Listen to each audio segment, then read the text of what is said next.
So Ganapati Yantra has some symbolism to it. The dot in the center. Each yantra we always construct from the center outward. And this is symbolic of the universe expanding from one formless absolute, one formless thing. In Hinduism we call that Brahman.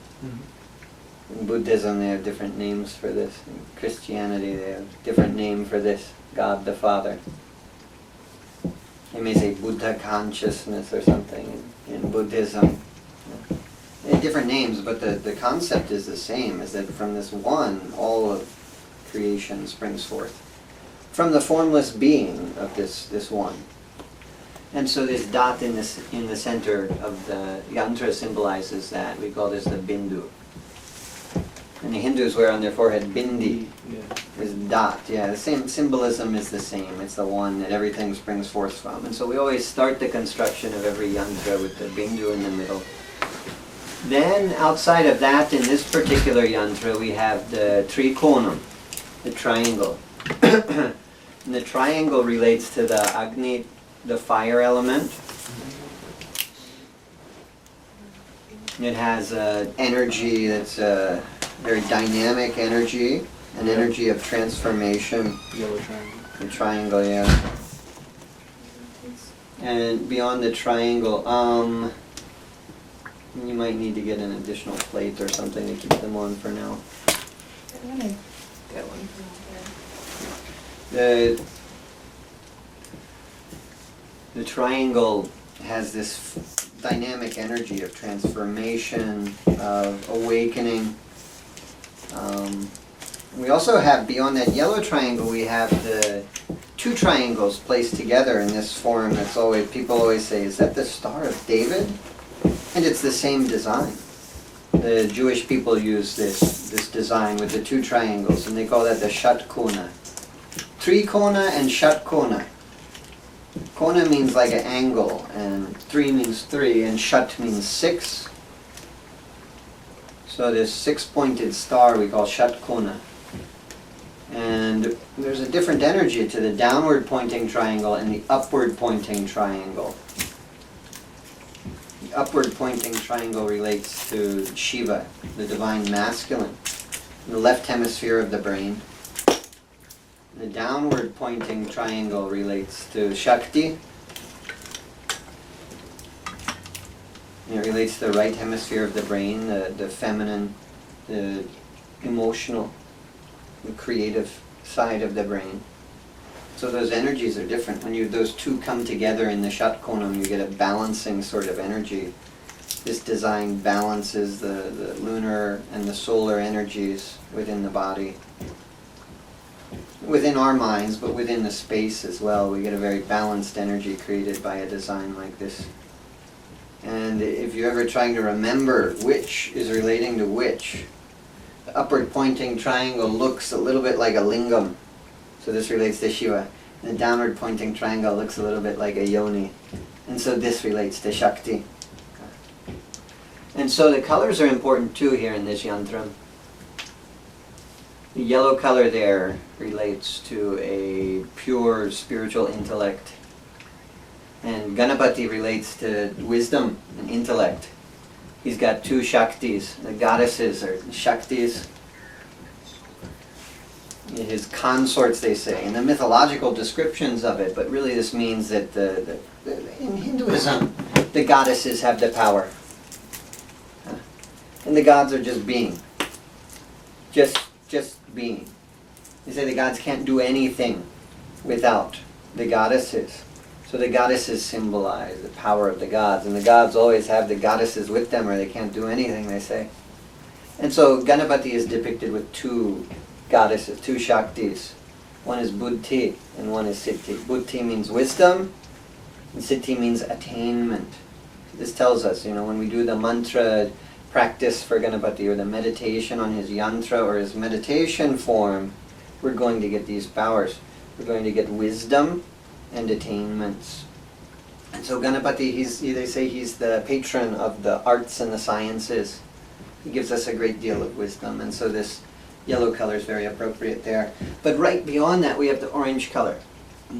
And orange relates then to spiritual dispassion.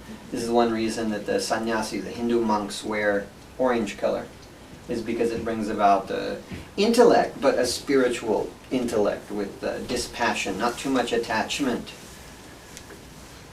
So then the red color here, we have the red lotuses next. The circle, outside of there we have a circle, and the circle is very important because it represents the entirety, the cycle of birth and death and the entirety of the universe.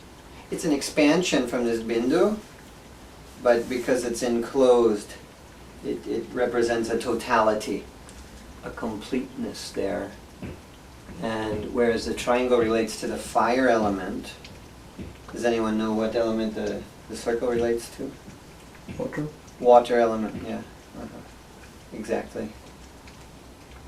So we have a fiery energy, and outside that a more cooling, watery energy. And so we have like the expansion of the universe going on here. In the early stages we come to the triangle, this fiery, this tejas, this energy of creation. And then later we get this flowing, watery quality. The square beyond that indicates the earth. And so just like from the Vayu and Akasha comes the fire, and then matter from there, that way that the world is created is replicated by this yantra.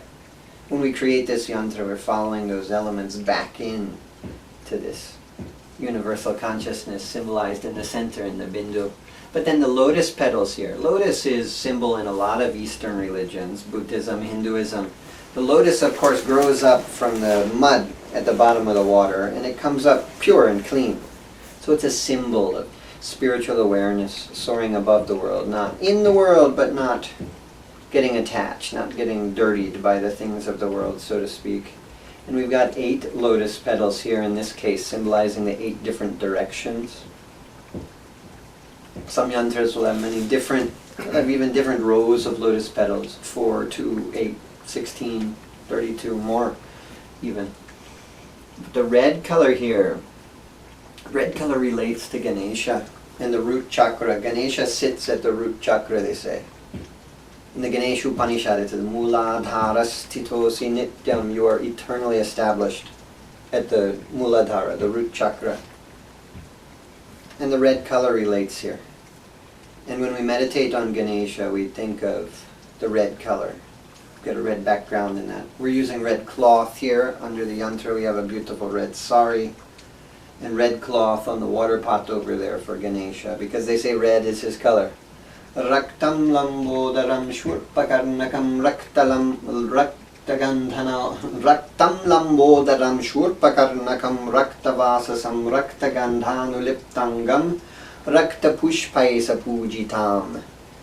They say we meditate on you with the red color, and we offer to you the red sandalwood paste, and offer red flowers and red cloth when we worship you. Chakra also is red. Yeah.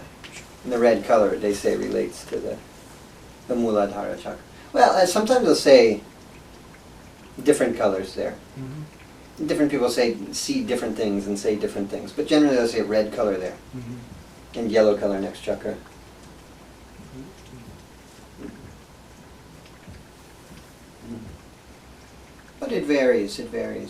In the sense of the earth element, that chakra relates to the earth element, and in that sense they might say yellow color is better because yellow is a color relating to the earth element.